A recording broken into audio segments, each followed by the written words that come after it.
안녕하십니까. 자, 4회 전국 동시 모의고사 해설을 하도록 하겠습니다. 자, 이제 1번 문제부터 보도록 할게요. 모의고사에 대한 전체적인 소감은 약간 좀 어렵게 아마 느껴지셨을 텐데, 실제 이제 우리 본 시험장에 가시면 요 정도 체감 난이도로 아마 느껴지실 거예요.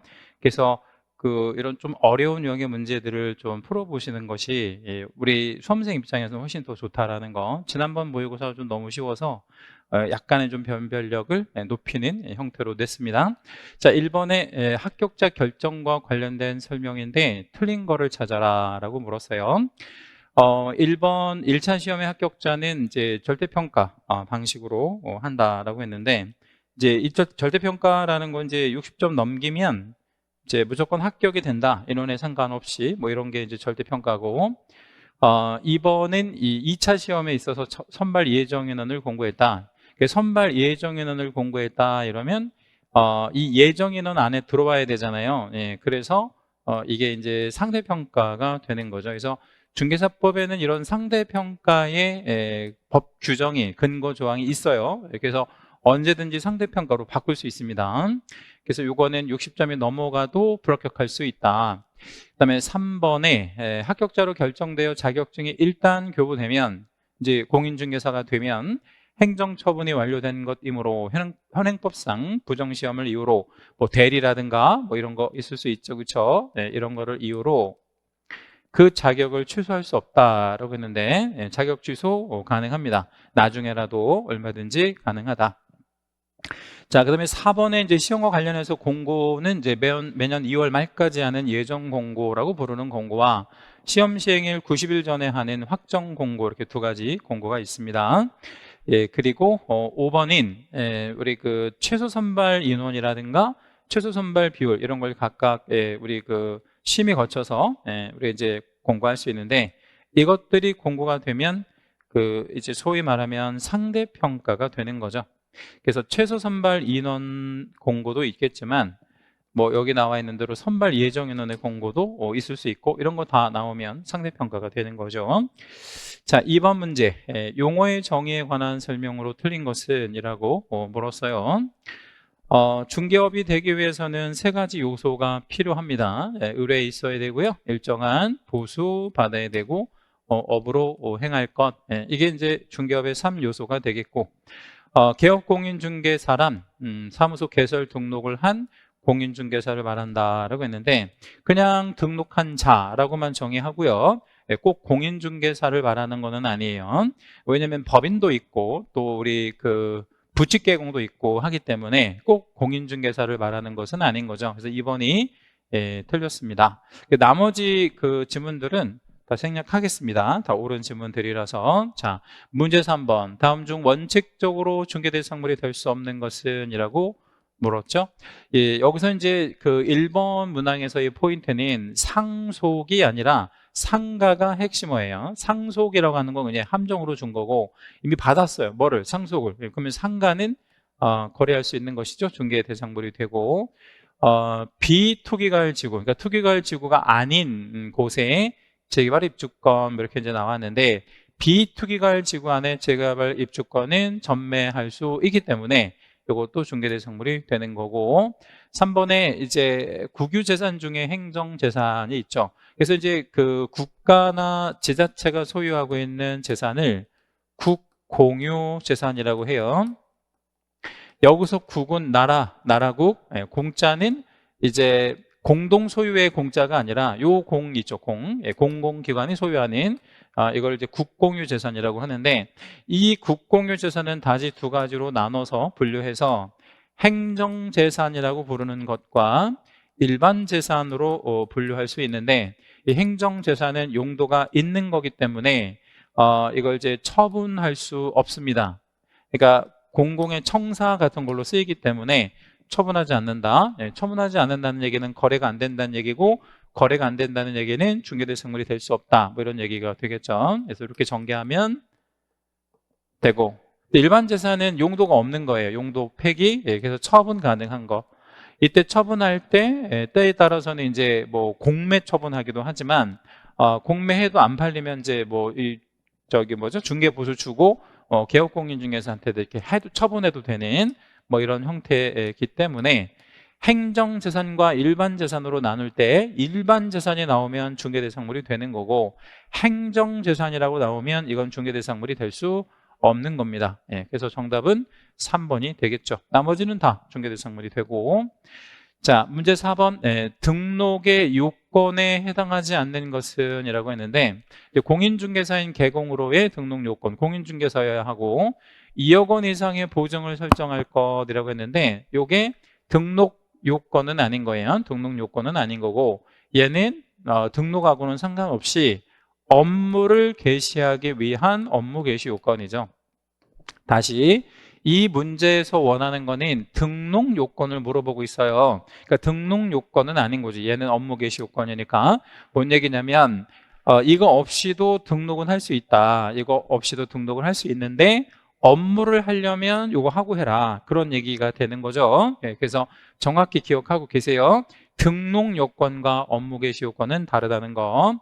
더 쉽게 말씀드리면 2억 원 이상의 보증은 얘가 필요하긴 한데 등록하기 전에 필요한 게 아니라 뭐 하기 전에 필요하다? 업무 개시 전에 필요하다. 이렇게 이해하시고, 교육받아야 되는 거는 당연히 등록 요건이고 사무소 있어야 되는 것도 당연히 등록 요건이고요. 결격에 해당하지 않아야 되는 것도 당연히 등록 요건에 들어갑니다.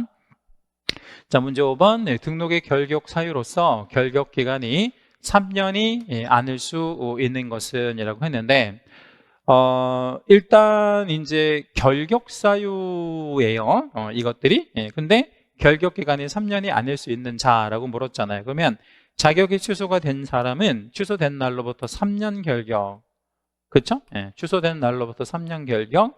이 결격이 끝나면 얘는 3년이 끝나면 결격에서 해소되고, 그래서 시험도 볼 수 있고 뭐 등록도 할 수 있고 이렇게 되잖아요. 그다음 두 번째는 등록 기준 미달로.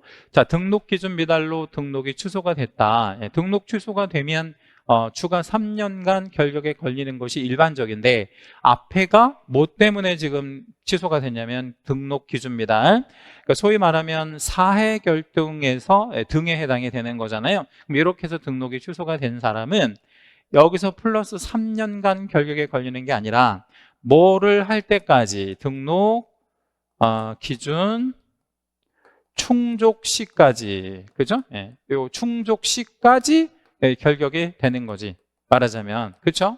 그러니까 정확히 말하면 얘는 3년 있다가 되는 게 아니라 기준만 충족하면 얼마든지 재등록할 수 있으니까 예컨대 이제 여기서는 3년의 결격이 적용되는 게 아니다, 이런 얘기죠. 이렇게 이해하실 게 이제 사해 결등이라는 것이 있어요. 사해 결등에서 사는 사망하면 취소 먹는데, 얘는 이제 못 살아나니까 등록이 다시 안 되는 거고 3년 있다가 되는 게 아니고, 해는 해산이고 역시 3년 적용 안 하고, 결은 결격 사유인데 결격 때문에 등록이 취소가 되면 이것도 결격이고 이 결격도 결격인데, 이게 풀리면 이거는 따로 적용하지 않을 거니까 얘는 뭐 몇 년이 될지 모르는 거고, 등이 요거죠. 등록 기준 미달인데, 등록 기준 미달은 3년의 결격을 적용하는 게 아니라 요것만 충족하면 된다. 자, 그리고 징역 6개월에 집행유예 2년을 선고받았다 이랬어요. 그러면 얘는 어떻게 계산을 하셔야 되냐면, 결격이 1년에다가 1년간 결격이죠. 플러스 다시 2년 더해야 되겠죠. 그럼 몇 년이 되냐면 3년간 결격이 되는 거죠. 그래서 이제 집행유예 나오면 집행유예 더하기 1년 해서 3년간 결격이 되고, 그 다음에 4번에 우리 금고 이상의 실형 선고를 받고 사면 없이 집행이 종료됐다. 집행이 종료되면 3년간 결격에 걸리는 거죠. 다 살고 나온 거니까. 그리고 이 법 위반해서 300만 원 이상의 벌금형을 선고받았다. 얘는 벌금형 선고받은 날로부터 3년간 결격이 되겠죠. 그래서 요거까지 하면 다 3년의 결격을 적용하는데, 얘만 우리 3년의 결격을 적용하지 않게 되는 거죠. 2번이 정답이 되겠습니다. 자, 6번은 가로놓기 문제가 하나 나왔어요. 이제 가로 들어가는 어떤 그 날짜, 뭐 숫자를 모두 합해라, 뭐 이런 문제인데, 종별을 구분해서 며칠 안에 등록을 해주고 본인에게 통보해줘야 되느냐면 7일이죠. 7일 내에. 그 다음에 거래정보 사업자 지정 신청을 받은 국장이 주어로 나오면 얘는 30일 안에 지정 처분을 해줘야 되고요. 거래정보 사업자가 운영규정을 승인받는 거는 그 3개월, 그리고 국장이 지정을 해주는 거는 30일, 이렇게 이제 구분하시면 돼요. 디귿, 개공은 업무 보증으로 손해배상을 하게 되면, 그러니까 이제 뭐 보험, 공제, 공탁 내가 이제 보증을 설정해놨잖아요. 근데 그걸로 만약에 손해배상을 했다, 그러면 없어진 거니까 며칠 안에 다시 가입해야 되냐면 15일 안에 다시 가입해야 되고, 그리고 자격 취소 처분을 한 시도지사는 5일 안에 이를 국장과 다른 지도이사에게 통보해줘야 되죠. 5일 안에 국장하고 우리 다른 지도이사에게 통보. 요 니을번 질문은 되게 중요하다고 수업 시간에 누차 강조해드렸습니다. 보고제도 없어지고 이제 통보제도로 바뀌었다 그랬고, 그리고 소공을 만약에 해고했다, 그러면 우리 고용관계 종료신고를 해야 되는데 10일 내에 고용관계 종료신고를 해야 됩니다. 자, 이렇게 연결된 거가 67 정도 나올 겁니다. 이렇게 정리해 주시면 되겠고요. 이 문제는 조금 어려울 수 있는 문제이긴 한데 득점하셨으면 굉장히 잘 하신 겁니다. 자, 7번. 협회에 관한 설명 중 틀린 것이라고 물었네요. 협회의 주된 사무소는 반드시 설치해야 하며, 그러니까 주된 사무소는 있어야 돼요. 그러니까 여기까지 있어야 되는 게 맞아요. 필수 조직이에요.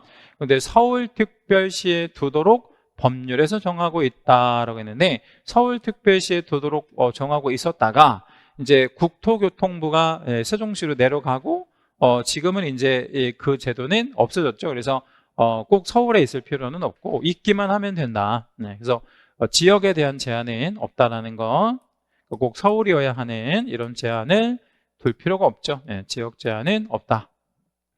정답은 1번이 되겠습니다. 자, 두 번째는 부칙 개공도 협회 회원이 될 수 있냐? 될 수 있어요. 그리고 가입도 가능하고요. 그러니까 부칙 개공도 개공이니까 얼마든지 회원으로 가입할 수 있고, 3. 지부지회를 설치할 수 있고, 이 지부지회는 임의적 조직이라서 설치할 수 있는 조직에 들어가고, 지부를 설치하게 되면 지부는 시도, 지회를 설치하면 좀 작은 조직인데 얘는 시군구 해도 좋고 등록관청해도 괜찮고. 자, 4번. 협회가 공제규정을 제정한 경우에는 국장의 승인을 받아야 하며 이를 변경하고자 하는 경우에도 마찬가지다라고 했는데, 협회가 공제 규정을 제정했죠. 변경도 마찬가지고 제정과 변경은 꼭 승인 얻어야 돼. 사전 승인 사항이고. 5번. 협회가 공제 사업의 운영 실적을 매 회계연도 종료 후 3개월 이내에 신문 또는 협회부에 공시하지 않으면 500과태료, 그러니까 공시를 우리 해줘야 돼요. 이거 안 하면 500과태료가 있죠. 참고로 협회에 대한 제재는 500과태료가 다입니다. 그렇게 좀 알고 계시고. 자, 8번 문제. 법인인 개공의 겸업업무 중에 지방법원에 별도로 등록 절차를 필요로 하는 것은 모두 골라라, 뭐 이런 얘기인데, 등록을 해야 되는 거, 지방법원에 등록을 해야 되는 거.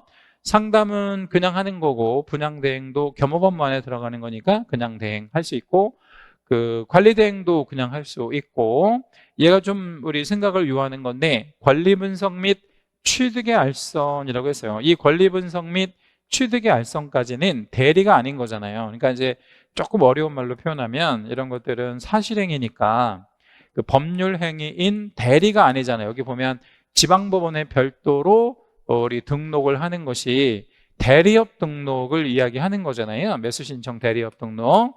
따라서 대리만 등록을 할 거잖아요. 대리만. 그래서 니을번도 안 할 거예요. 이거 다 그냥 하는 거예요. 그 다음에 이제 미음번에 보면 공매도 안 한다. 경매니까 이제 지방법원에는 이제 경매를 여기서 하는 거지 공매하는 게 아니잖아요. 이것도 안 하고. 비읍번에 보면 경매 부동산의 대리. 요게 이제 하나가 그 소위 말하면 지방법원에 등록을 필요로 하는 거구나 라고 기억해 주시면 되겠습니다. 이 문제도 난이도가 좀 있는 유형의 문제인데 틀려보는 것도 나쁘지 않아요. 다음에 이제 실수하지 않으실 거예요. 다시 한번 정리. 법원의 등록은 대리할 때만, 그래서 입찰 신청의 대리, 매수 신청의 대리, 이게 공매 대리라 하더라도 안 해요. 경매 대리만 지방법원에 등록을 하는 거구나.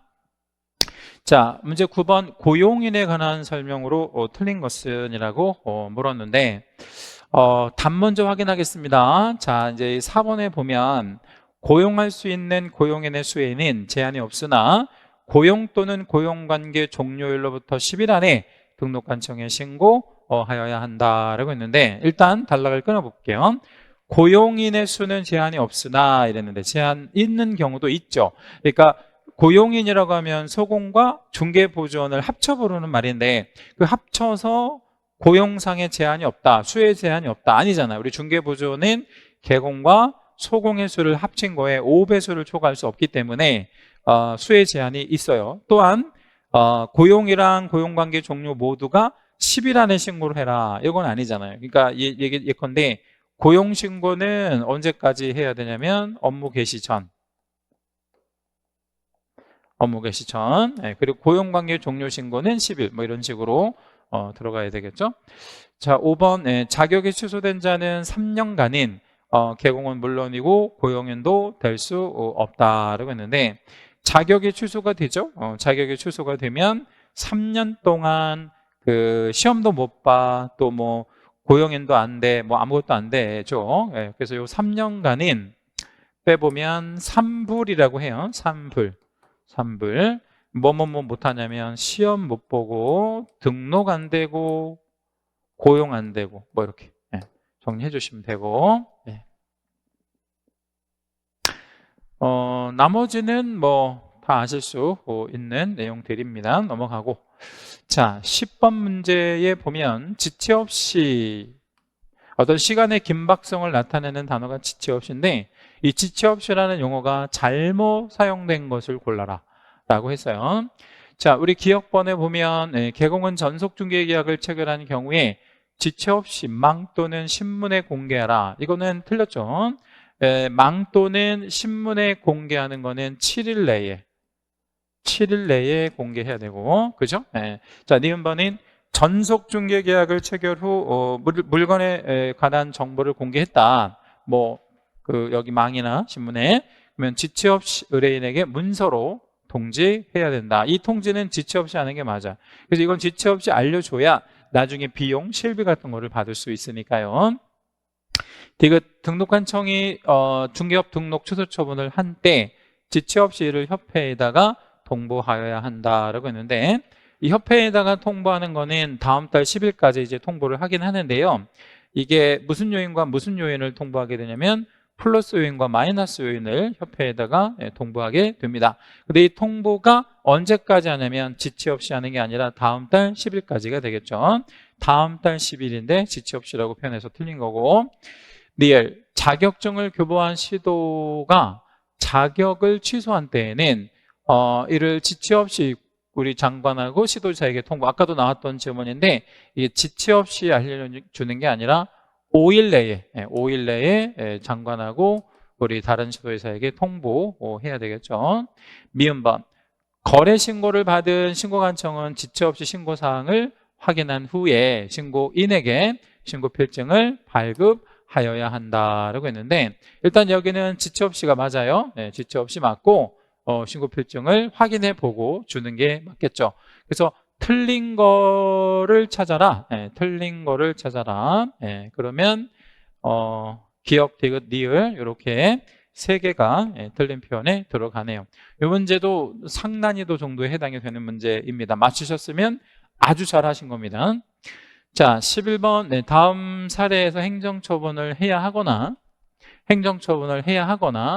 혹은 할 수 있는, 그러니까 해야 하는 거는 기속, 할 수 있는 거는 재량, 아무튼 둘 다 골라야 되는데 전부 골라야 돼요.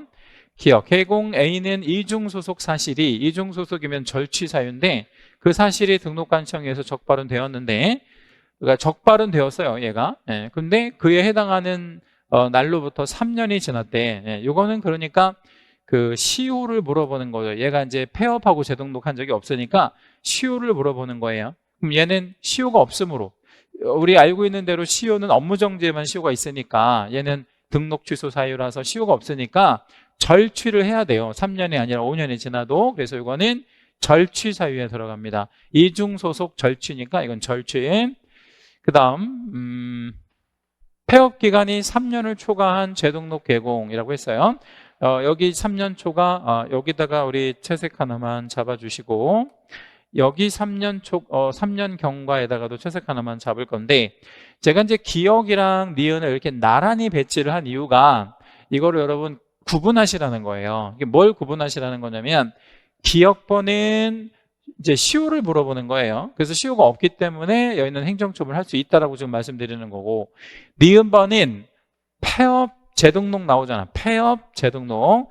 폐업하고 재등록했다. 그럼 얘는 시효를 물어보는 게 아니라 승계를 물어보는 거거든요. 근데 승계는 등록 취소에 대한 승계는 3년이에요. 그래서 폐업 기간이 3년을 초과했다면 이거는 더 이상 승계할 게 없잖아요. 이건 3년만 승계할 거니까. 따라서 얘는 행정처분을 못 해요. 뭐 절취든 상취든 해서는 안 된다. 폐업 기간이 3년 넘어가면 아무것도 승계할 수 없잖아요. 그러면 기억과 니은의 차이는 똑같이 3년을 지냈는데 왜 여기는 행정처분을 할 수 있고 여기는 왜 할 수 없는 거야? 이렇게 궁금하시잖아요. 규정이 다르다. 여기는 시효를 물어보는 거고 여기는 승계를 물어보는 거라서 완전히 다른다. 그럼 어떻게 그걸 구분을 할 거냐? 시효를 물어볼 때는 폐업 재등록이라는 말이 없어요. 그냥 시간이 지난 거야. 근데 여기는 반드시 승계 물어볼 때는 폐업하고 재등록했다라고 주니까 이 폐업 재등록이면 3년 지나면 못하죠. 그죠? 네, 이렇게 구분하셔야 되고, 디귿. 개공 시는 3년 전에 작성한 거래계약서에 등록 인장이 아닌 다른 인장. 인장은 원래 업무정지 사유인데 이 업무정지는 시효가 있어요. 네, 시효가 3년이에요. 네, 그래서 이 업무정지는 시효 3년이라서 3년 전에 작성한 이랬으니까 얘는 시효 완성으로 봐야 되겠죠. 그래서 업무정지 못 때려요. 이거는 폐업 재등록이라는 말이 없으니까 시효를 물어보는 거야. 그리고 이거는 시효가 있어요. 3년. 업무정지에만 시효가 있다. D1번. 개공 D는 중개사법 위반해서 1년 안에 2번의 과태료에다가 다시 과태료. 그러면 세 번째 과태료 걸리면 이 과태료 처분하는 게 아니라 이거보다 세게. 그래서 뭘로 해야 되냐면 업무정지 때려야 되는데 이런 위반 행위를 한 자로 처분 전에, 그러니까 이 과태료 업무정지 하기 전에 뭐 했다가 폐업했다가 재등록을 했잖아요. 그럼 여기는 당연히 승계지, 승계. 그런데 여기서 업무정지에 대한 이 과태료가 세 번째 오면 업무정지인데 업무정지에 대한 승계는 1년이란 말이에요. 1년. 근데 여기 뭐라 그랬냐면 6개월이 지났다. 폐업하고 6개월. 그럼 승계는 1년짜리인데 여기는 6개월이 지났기 때문에 얘는 우리 승계해서 업무정지 때릴 수 있어요. 자, 그러면 얘도 니은과 니을을, 그러니까 디귿과 니을을 제가 이렇게 나란히 붙여놨잖아요. 그러면 여기는 디귿번은 뭐를 물어보는 거냐면 시효 3년. 여기는 니을번은 똑같은 업무정지, 여기도 업무정지잖아요. 근데 여기는 승계를 물어보는 거라면 똑같은 업무정지라 하더라도 시효는 3년, 승계는 1년. 이렇게 구분하셔야 돼요. 이거는 이제 폐업재등록이라는 말이 나오니까. 미음. 소공인은 성실 정확하게 확인 설명을 하지 않은 사실이 이랬는데 소공이 확인 설명 정확하게 안 하면 자격정지거든요. 근데 자격정지는 1년이 지났다. 얘는 이제 시효를 물어보는 건데 자격정지는 시효가 없어요. 그래서 얘는 시효가 없기 때문에 1년이 지나도 뭐 2년이 지나든 3년이 지나도 이건 행정처분을 할 수 있는 그런 상황에 들어가네요. 그래서 하여야 하거나 할 수 있는 거는 모두 3개가 되겠습니다. 모두 3개. 이 문제는 사회모의고사에서 가장 어려운 유형의 문제라고 보여지네요. 그래서 이거 맞추셨으면 올해 시험에 여러분 고득점 합격하실 수 있을 겁니다. 이 정도 문제를 맞췄다 그럼 본시험에 가면 다 맞추거나 한두 개 정도 틀리거나 요 정도 실력이 되시는 거예요. 정말 잘하신 겁니다. 이거는 칭찬해드리겠고요. 맞추신 분들은. 자, 12번은 전속중개계약 체결 시 개공과 의뢰인 간의 법률 관계에 대한 설명 중 틀린 것 이랬는데 1번 개공은 의뢰인이 유효기간 안에 다른 개공에게 중개를 통해 거래를 했다. 다른 개공한테 다른 개공 어쩌고 나오면 이때 보수만큼의 뭐를 이렇게 줘야 하냐면 위약금, 뭐 이렇게 위약금을 청구할 수 있다. 맞는 이야기 되겠죠. 2번 의뢰인이 유효기간 안에 개공갑의 소개로 알게 된 상대방과 개공을 배제하고 이 배제, 다른이라는 단어와 배제 뭐 이런 말 나오면 역시 똑같아요. 보수의 전액에 해당하는 만큼의 위약금을 지급 할 수 있고 또 해야 되기도 하고 뭐 그렇죠. 근데 여기서 말하는 그 중개보수라는 표현, 여기도 지금 중개보수 썼고 여기도 보면 중개보수라는 이 중개보수라는 말을 썼잖아요. 그럼 이 중개보수라는 것이 법정보수를 의미하며 약정보수 등은 제외한 개념이다라고 했는데 그렇지는 않아요. 그러니까 이거는 제외하는 그런 개념이라기보다는 이 보수가 정확하게는 그가 지불하기로 한 뭐 이런 보수기 때문에 약정 보수의 개념이 되는 거고 그 약정이 없으면 법정 보수가 될 수도 있기는 하지만 우리 전속 중개 계약은 계약서를 써야 하고 그 소위 말하면 표준 서식을 써야 하기 때문에 이 표준 서식 상에 그 가로 얼마 이렇게 이제 정하든가 아니면 가로 퍼센트 이렇게 이제 정하는 방식으로 하죠. 이렇게 정하는 거를 정가 중개 계약이라고 얘기해요. 순가의 반대. 따라서 이거는 약정 보수의 의미가 돼요. 물론 약정을 법정 보수로 할 수도 있는데 여기서 말하는 건 꼭 법정 보수만을 의미하는 것은 아니다. 약정 보수에 대한 100%를 위약금으로 줘야 된다. 3번 틀렸고 그 다음에 4번에 유효기간이 경과한 후에 유효기간이 끝났으면 이제 그 쌍방 그러니까 이제 개공하고 의뢰인 간의 어떤 그 권리와 의무 이런 것들이 없는 상태예요. 그런 상태에서 개공이 의뢰인을 상대로 위약금을 청구할 수는 없냐? 당연히 청구할 수 없죠. 끝났으니까. 그 다음에 5번인 얘는 이제 스스로 발견한 상대방과 거래했다. 이 말은 중요한 말이고 이 표현이 나오면 원래 보수의 이 중개 보수의 50% 내에서 개공이 그 소유한 비용, 그러니까 실제 실비 이런 것들을 정산받으면 되는 겁니다. 자, 13번 분사무소에 관한 설명인데 옳은 것은 이라고 표현을 했어요. 1번에 분사무소는 모든 시군구에는 안 돼요. 주사무소 빼고. 그 다음에 2번 다른 법률에 의해 중개할 수 있는 법인, 소위 특수법인의 경우에도 분사무소 설치할 수 있는데 여기까지 좋아요. 설치 기준, 우리 설치 기준이라는 건 뭐 대표자가 공인중개사여야 한다 뭐 이런 거 있잖아요. 그리고 뭐 그 우리 분사무소 하나마다 그 1억 이상 보증 뭐 이렇게 추가하는 거 뭐 그런 것들이 충족될 필요는 없다. 이거는 이제 다른 법률에 의해서 만들어질 수 있는 거니까. 그러니까 예컨대 이제 지역농어협동조합이 분사무소 만들 수 있는데 거기 대표자가 뭐 공인중개사이거나 뭐 업무 보증을 1억 원 이상 설정하거나 뭐 1억이 아니고 2억이죠 참. 분사무소 하나마다 2억을 추가하는 뭐 이런 거 있는데 그런 거 할 필요가 없다는 얘기입니다. 3번. 법인인 개공의 분사무소 책임자는 실무 교육을 이수해야 하나 폐업한 지 1년 이내에 폐업하고 1년 안쪽이면 1년 이내면 그러하지 아니하다. 그러하지 아니합니다. 그러하지 아니하다는 건 뭔 얘기예요? 그러니까 그 실무 교육을 받을 필요가 없다. 뭐 이런 얘기가 되는 거겠죠. 얘는 정답이 3번이 되겠습니다. 자, 4번인 분사무소 단위로 등록이 있는 것이 아니기 때문에 그러니까 분사무소 단위로 등록은 없어요.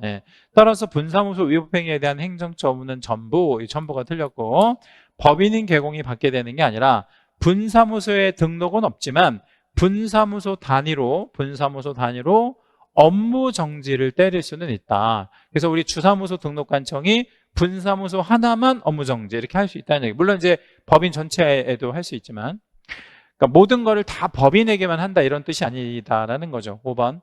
분사무소 설치 신고는 주사무소 관할 등록관청에 하여야 하며 라고 했는데, 이 분사무소에 대한 모든 어떤 행정상의 처리는 여기다 하는 게 맞아요. 주사무소 쪽. 그리고 매수신청 대리 등록을 한 법인인 개공의 경우에는 사유 발생일로부터 10일 이내에 법원 행정처장에게 신고하여야 한다라고 했어요. 여기 이제 그 분사무소 설치 신고는 주사무소 등록관청에 해야 되고, 그렇죠? 그리고 매수신청 대리 등록을 한 법인인 개공이 있다면, 그러니까 이런 건 이제 분사무소 만들었다면 그 10일 안에 법원 행정처장 뭐 이렇게 이제 법원 행정처장이 아니고 지방법원장. 이 지방법원장이 이제 다 모아서 법원행정처장에게 알려주는 뭐 이런 제도는 있어도 다이렉트로 법원행정처장한테 우리 그 뭡니까? 등록관청이 알려주는 뭐 이런 개념은 없는 거죠. 지방법원장한테 알려주는 거예요. 누가 이제 개공이. 그래서 이건 일종의 신고하는 뭐 그런 개념이라고 생각하시면 되겠습니다. 자, 14번 계산 문제가 하나 나왔죠. 일단 상가 3억짜리랑 80제곱미터의 오피스텔 2억 5천짜리랑 그 교환을 하기로 했는데, 일단 상가는 이제 주택 외라서 최고 0.9까지 이렇게 받을 수 있어요. 그런데 이제 그 뭡니까? 80짜리 오피스텔이면 매매는 0.5%, 임대차는 0.4까지만 받을 수 있죠. 왜냐하면 이게 주거용 오피스텔이니까. 근데 우리는 기준, 원칙이 뭐냐면 거래 금액이 큰 걸 기준으로 해야 되니까 상가가 더 크잖아요. 여기는 3억짜리고 여기는 2억 5천이니까. 그래서 식은 3억을 기준으로 해야 되고, 얘를 기준했으니까 요율도 0.9로 가면 되겠죠. 그래서 교환을 할 때. 그리고 여기 문제에서 마지막에 당사자로부터 이러면 곱하기 2. 왜냐면 교환을 혼자 하는 게 아니니까요. 270만 원이 한쪽에서 받을 수 있는 돈, 양쪽 곱하기 2를 하면 540만 원. 이렇게 해서 답은 5번이 되겠습니다. 자, 정도 보고 15번 무등록 중개업에 해당하는 거라고 했는데, 이 무등록 중개업에 해당하는 거는 등록이 있냐 없냐라고만 기억하시면 돼요. 이게 막 불법이냐 또 뭐 적법이냐 뭐 착한 사람이냐 나쁜 사람이냐 이거 생각할 필요가 없이 무등록이라는 건 글자 그대로 등록이 있냐 없냐만 생각하시면 돼요. 등록 신청 단계에서 무등록이에요. 3년 3천 등록 안 했으니까요. 결격에 해당하는 개공이, 자 여기는 주어가 개공이 나왔잖아요. 개공이 나왔어. 개공이. 그럼 얘는 무등록은 아니지. 개공이니까. 그 다음에 자격증을 위조해서 등록하고 이것도 개공이라는 거지. 이게 뭘 잘했다는 게 아닙니다. 잘했다는 얘기가 아니라 이거는 유등록이냐 무등록이냐만 보면 등록을 했으니까 유등록인 거예요. 여기도 그 다음 이중으로 등록하고 여기도 등록했으니까 잘했다는 거 아니라고 지금 말씀드렸어요. 업무 정지 중에, 업무 정지는 개공이 먹는 거예요. 그러면 이렇게 그러니까 이런 단계에서 유등록이냐 무등록이냐만 찾을 거라서 정답은 1번에 등록 신청 단계에서 이러면 무등록이 되는 거죠. 답은 1번이 되겠습니다. 자, 16번 소공의 의무라고 볼 수 없는 거라고 물었어요. 금지행위 준수해야 되고요. 또 계약서 작성의 의무라는 게 있는데, 계약서 작성의 의무는 절대 없는 의무입니다. 여기 우리 밑줄 한번 해주시고, 소공한테 없는 의무는 뭔가를 작성, 교부, 보존, 의무 이런 거는 소공한테는 없다. 이렇게 이해하실 거고, 여기다 별 2개 잡을게요. 굉장히 중요하다. 그리고 업무상 비밀 준수해야 되고, 이중 작성하면 안 되고, 이런 의무는 있어요. 작성의 의무는 없지만 이중 작성을 하지 말아야 될 의무는 있고, 또한 이중 소속 금지 의무 뭐 이런 것도 우리 소공의 의무에 들어갑니다.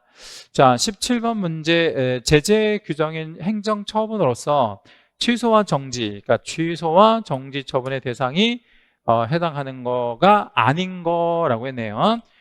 아닌 거. 그러면 이제 그 취소는 뭔가 이렇게 취소할 게 있어야지. 예, 그러면 이거를 이렇게 표기해 봅시다.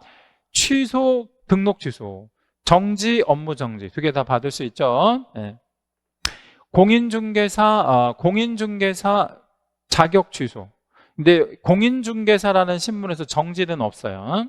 공인중개사라는 신분만으로 그 정지는 없다고. 그러니까 뭐 자격 정지를 먹으려면 소공이어야 하는 거니까 그냥 공인중개사가 정지되는 일은 없어요. 자격 정지는 온리 소공만. 그 다음에 거래 당사자 있는데 이 거래 당사자는 취소할 게 없죠. 정지할 것도 없고요.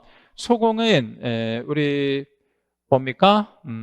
자격 취소도 되고요. 또 뭐도 되죠? 자격 정지도 되죠. 그다음에 거래정보사업자는 취소의 대상이 돼. 지정 취소. 근데 정지는 딱히 없고 중개부조원 없죠. 왜? 중개부조원 뭐 이런 거 할 게 없잖아요. 예, 그다음에 협회도 딱히 없어요. 뭐가 없냐면 취소할 거나 정지할 게 딱히 존재하지 않는다. 그러면 X표가 두 개가 되어진 애를 고르면 되는 거니까 답은 3번이 되겠네요. 그렇죠? X표 두 개 다 X로 이렇게 된 거. 자, 18번 휴폐업에 관한 설명으로 틀린 것은? 이라고 물었습니다. 휴폐업. 휴업의 경우 항상 신고하는 것은 아니다. 얼마 초과할 때만 신고하냐면 3개월 초과. 초과 시에만 신고한다. 폐업은 휴업 중이든 업무 정지 중이든 언제든 가능하다 그러겠는데 폐업이라는 건 내가 관두겠다는 거니까 언제든 가능해야죠. 이걸 못하게 하는 것도 웃기죠. 폐업할 권리도 있는 거니까. 3. 신고를 하지 않고 6개월을 초과하여 휴업했다. 예, 그러면 무단 휴업 6월 초과 이러면 상취거든요. 무단 휴업 6월 초과 하면 상취. 그러면 상취면 뭣도 가능하냐면 취소도 가능하고 취소하지 않는 것도 가능한데 않는다면 뭐를 때릴 수 있냐면 업무 정지로 대신 할 수 있기 때문에 무단 휴업 6월 초과 업무 정지 충분히 가능하고. 자, 개공이 사망했을 때 세대를 같이 하던 자가 등록증 첨부하여 폐업 신고해야 된다. 이게 이제 정답이고요. 이런 거가 가끔 나오는데 이건 없어진 제도입니다. 개공이 사망했다고 해서 그 가족들이 등록증을 막 이렇게 찾아가지고 폐업하고 뭐 폐업 신고하고 그럴 정신이 어디 있겠어요? 이게 말도 안 되는 얘기고. 자, 5번 분사무소는 주사무소와 별도로 휴업할 수 있으며, 그러니까 주된 사무소가 일을 하고 있다는 전제하에 분사무소만 휴업하거나 폐업하는 거 돼요. 이때 휴업 신고서는 꼭 어디다 내야 되냐면 주사무소 등록관청에다가 내는 것이, 제출하는 것이 맞는 그런 표현이 되겠습니다. 자, 19번은 이전과 관련한 내용이에요. 자, 옳은 것은? 이라고 물었습니다. 이전하고자 하는, 그러니까 요거 하고자 하는 이게 이제 사전이잖아요. 여기 또 혹시 틀릴까봐 사전이라는 말도 줬는데 이걸 하고자 하는 때 혹은 사전에 이렇게 신고하는 게 아니라 이전은 언제 하는 거냐면 사후. 그 다음 주된 사무소든 분사무소든 지역 관계없이라고 했는데 주된 사무소 있는 곳에, 그러니까 주된 사무소가 있는 시군구가 있으면 여기로 이렇게 못 들어가요. 왜 못 들어가냐면 주된 사무소 소재지 제외하고 분사무소가 있어야 되니까 그래서 지역에 관계없이 틀렸어요. 관계 있어요. 그러니까 주된 사무소 있는 곳에 분사무소 못 들어간다. 19. 이전 신고 의무를 위반한 개공에게는 업무정지 처분이 가능하다. 이전 신고 의무 위반이면 100과 가장 경미한 제재 100만 원 이하의 과태료가 있죠. 그래서 업무정지 가능하지 않아요. 과태료 때려야 되니까. 4번 분사무소 이전의 경우에도 관할지역 외로 이전하게 되면 이전 전 시군구에서 이전 후 시군구로 서류를 송부한다라고 했는데 그 서류 송부는 없어요. 그러니까 그 분사무소는 서류가 왔다 갔다 할 필요 없고 분사무소가 멀리 이전하든 그 지역에서 움직이든 서류는 항상 어디서만 가지고 있을 거냐면 주사무소에서만 가지고 있을 거예요. 서류 송부는 수반되지 않는다. 2번 개공이 이전 후 등록관청에 이전 신고를 한 경우에 등록관청은 7일 안에 등록증을 재교부해야 하고 여기 이전 후니까 재교부 무조건 해야 되겠죠. 예, 근데 이제 날짜가 7일 안에 처리하도록 돼 있고, 이때 재교부에 따른 수수료 납부하는 것이 맞습니다. 5번이 답이 되고요. 옆에다 요거 하나만 좀 적어주세요. 처음에 이제 신규로 등록을 신청할 때 분사무소 설치 신고할 때, 이전 신고할 때 공이 7일 안에 처리를 해줘야 돼. 공이 7일 안에. 7일 안에 뭐 해주냐면 등록하고 통보해주죠. 여기도 7일 안에 뭐 해주냐면 확인서를 교부하죠. 이전 신고하면 7일 안에 뭐 우리 등록증을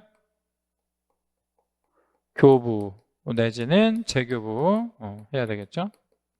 여기서 교부는 수정해서 동일 등록관청 내에서 우리가 움직이게 되면 수정교부, 이것처럼 등록관청 외로 빠지게 되면 재교부 뭐 이런 식으로 하는데 다 7일이에요. 7일. 근데 요거 세 가지의 어떤 공통점 하나만 말씀드릴게요. 그럼 여러분 암기하지 않아도 되잖아요. 이거 세 가지의 공통점은 전부 사무소를 확보하였다라는 걸 증명해야 돼요. 사무소 확보를 증명하는 서류가 들어가는 경우인데, 그러면 공무원들이 현장에 나가봐야 되잖아. 사무소가 있는지 없는지 현장 확인 안 해봤으니까. 그래서 이걸 일주일을 기다려주는 거고, 여기가 7일이 맞아요. 우리 대부분 수험생들이 이게 10일이겠다 이랬는데 10일은 신고를 해야 되는 거가 10일이고 10일 안에 신고할 거고, 여기서 말하는 7일은 처리 기간을 이야기하는 거예요. 요 7일은 다 처리 기간. 관에서 처리해 줘야 되는 기간이 7일이다. 공통적으로 뭐냐면 현장에 나가서 확인해 보는 것이다. 뭐 이렇게 생각하시면 돼요. 얘는 좀 많이 중요하고 나머지는 그냥 이해만 하고 계시면 되고. 5번이 답이 됩니다. 자, 20번 행정수수료인데, 행정수수료는 종이값 이렇게 기억하고 계시면 되는데, 납부하지 않는 거. 등록할 때 등록증값 내야 되고, 자격증 재교부 종이로 만들어 주니까 내야 되고, 휴폐업 신고는 안 내죠. 그리고 재교부 내야 되고, 분사무소 설치신고 확인서 재교부 이것도 내야 되고, 거래정보사업자 지정신청, 지정서라는 종이를 만들어 주기는 하는데, 참고로 이제 이 종이값을 우리 국장은 안 받아요. 종이값. 국가의 중앙행정기관이라서 안 받는 거죠. 그래서 요거는 비읍번의 경우에는 행정수수료가 없습니다. 종이를 만들어주기는 하지만 뭐 1,000원, 2,000원 받는 것도 웃기죠, 국장이. 그래서 이거 두 개가 안 내는 거다 이렇게 보시면 되겠습니다. 디귿, 비읍 이렇게 두 개가 행정수수료를 안 내는 경우구나 라고 기억하시면 되고, 21번 문제부터 보겠습니다. 중개계약과 관련한 설명인데 틀린 것. 중개계약은 현재 구두계약이 일반적으로, 그러니까 구두로 하는 게 일반적이죠. 일반적으로 행하여지고 있다. 일반 중개계약이니까. 2번, 일반 중개계약을 체결하고자 할 때 반드시 국토부령이 정한 계약서 서식을 사용하여야 한다라고 했는데, 일반 중개계약서는 사용의 의무가 없기 때문에 반드시 사용해라 이런 말은 틀린 말이에요. 2번이 틀렸고, 3. 중개계약이 없었다면 거래가 체결되더라도 중개부수를 청구할 수 없다. 당연히 청구할 수 없는데, 이게 어떤 의미냐면 이제 중개계약 자체가 보수를 청구할 수 있는 권리를 발생시키는 요건이에요. 그러니까 보수 청구권의 발생 요건이 중개계약이 되는 거예요. 그래서 이게 없었다면 거래가 체결이 되더라도 중개보수를 청구할 수 없는 건데, 이거가 되게 어려운 어떤 개념이라서 제가 이제 여러분 이해를 도모하기 위해서 사례 하나 말씀드릴게요. 자, 어떤 사람이 소유자인데, A라는 소유자, 뭐 빌딩을 갖고 있는 소유자인데 신문에다가 광고를 냅니다. 내 빌딩 팔겠다고 광고를 내요. 그런데 이제 B는 개공인데 이 개공한테는 손님이 있었어요. 그러니까 이제 빌딩을 사달라고 하는 이제 손님이 있었는데, 여기는 이제 의뢰인이 한 명이 있기는 있었어요. 이거는 이 의뢰인은 이 개공한테 의뢰인이야 말 그대로. 근데 마땅히 물건이 없었는데 A가 이제 광고를 낸 거죠. 근데 이제 개공이 그걸 본 거예요. 뭐를 광고를. 근데 이 손님이 자기 의뢰인이 찾는 물건이었던 거예요. 딱 뭐 위치 뭐 이런 거 뭐 월세 나오는 거 이런 게 딱 맞아. 그래서 이제 A하고 요 의뢰인을 편의상 C라고 할게요. C와 A가 뭐 할 수 있도록 거래할 수 있도록 이렇게 중개를 해 준 거예요.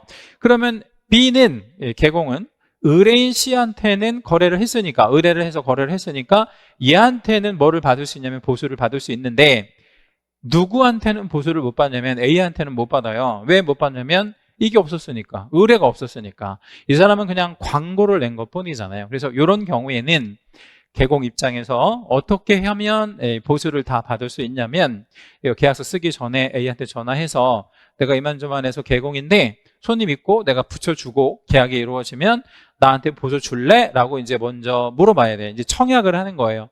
그래서 이제 소유자가 그럼 내가 얼마 줄게요? 이렇게 이제 만약에 승낙을 하면 그게 바로 중개 계약이 되는 거죠. 보수에 대한 중개 계약. 그거가 있어야만 보수를 받을 수 있다는 뜻이에요. 그게 없으면 받을 수 없다. 4번. 다만 여기서는 그러니까 요 둘 간의 관계, 여기 의뢰인과 개공과의 요 사이에서는 보수에 대한 언급이 없어도 그러니까 유상무상 이거 언급이 없어도 이때 보수는 받을 수 있는 거예요. 이건 보수 받을 수 있다. 왜? 여기는 의뢰라는 개념이 들어갔기 때문에 얘가 상인으로서의 지위가 있기 때문에 의뢰만 있었어. 그러면 이제 중개 계약만 있으면 받을 수 있는데 여기는 의뢰 자체가 없었기 때문에 보수를 받을 수 없다. 이런 취지예요.